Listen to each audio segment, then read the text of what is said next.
Assalamu alaikum. I'm here on stage of Ali English House Academy. We give opportunity to our students to deliver the speech here on stage. This is to develop their communication and personality. Let's hear a speech from this boy, inshallah. ಎಲ್ಲರಿಗೂ ಅಸ್ಸಲಾಮು ಅಲೈಕುಂ ವರಹಮತುಲ್ಲಾಹಿ ವಬರಕಾತು. ನನ್ನ ಪ್ರೀತಿಯ ಸಹೋದರ ಸಹೋದರಿಯರೇ, ಎಲ್ಲರೂ ಚೆನ್ನಾಗಿದ್ದೀರಾ?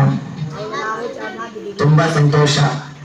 ನಾನು ಇಂದು ಒಂದು ಹದೀಸನ್ನು ನನ್ನ ಮಾತಿನಲ್ಲಿ ಹೇಳಲು ಇಷ್ಟಪಡುತ್ತೇನೆ.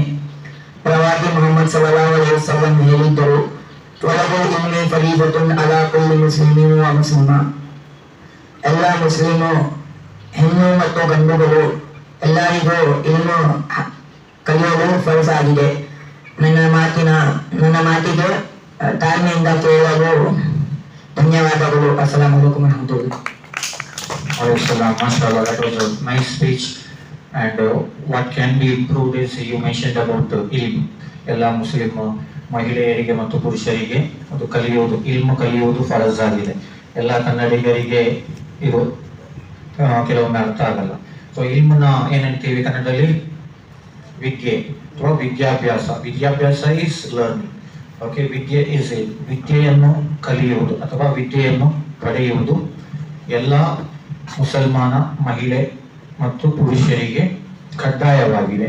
ಓಕೆ, ಸೊ ಈ ಮಾತು ಯಾಕೆ ಅಂದರೆ ಸಾಮಾನ್ಯವಾಗಿ ಇಸ್ಲಾಮಿನ ಬಗ್ಗೆ ಒಂದು ತಪ್ಪು ಕಲ್ಪನೆ ಇರುತ್ತೆ. ಇಸ್ಲಾಂ ಖಡ್ಗರಿಂದ ಪ್ರಚಾರಗೊಂಡ ಧರ್ಮ, ಮತ್ತೆ ಜ್ಞಾನಕ್ಕೆ ಅಷ್ಟೊಂದು ಇದು ಪ್ರಾಮುಖ್ಯತೆ ಕೊಡ್ತಾ ಇಲ್ಲ. ಆದರೆ ನಾವು ಕುರಾನನ್ನು ಮತ್ತು ಹದೀಸನ್ನು ಚೆನ್ನಾಗಿ ತಿಳಿದುಕೊಂಡ್ರೆ ಇಸ್ಲಾಮಿನ ಅರ್ಥವೇ ಶಾಂತಿ, ಇಸ್ಲಾಂ ಶಾಂತಿಗೆ ಎಷ್ಟೊಂದು ಪ್ರಾಮುಖ್ಯತೆ ಕೊಡುತ್ತೆ ಅಂತ ಎಲ್ಲರೂ ಅರ್ಥ ಮಾಡ್ಬೋದು. ಸೊ ಇನ್ನೊಂದು ಸ್ಪೀಚ್ ಜೊತೆಗೆ ಇನ್ನೊಂದು ಭಾಷಣ ಜೊತೆಗೆ ಪುನಃ ಬರ್ತೀವಿ. Please share and subscribe. ಜಜಾಕಲ್ಲಾಹು ಖೈರ್. ಅಸ್ಸಲಾಮು ಅಲೈಕುಂ.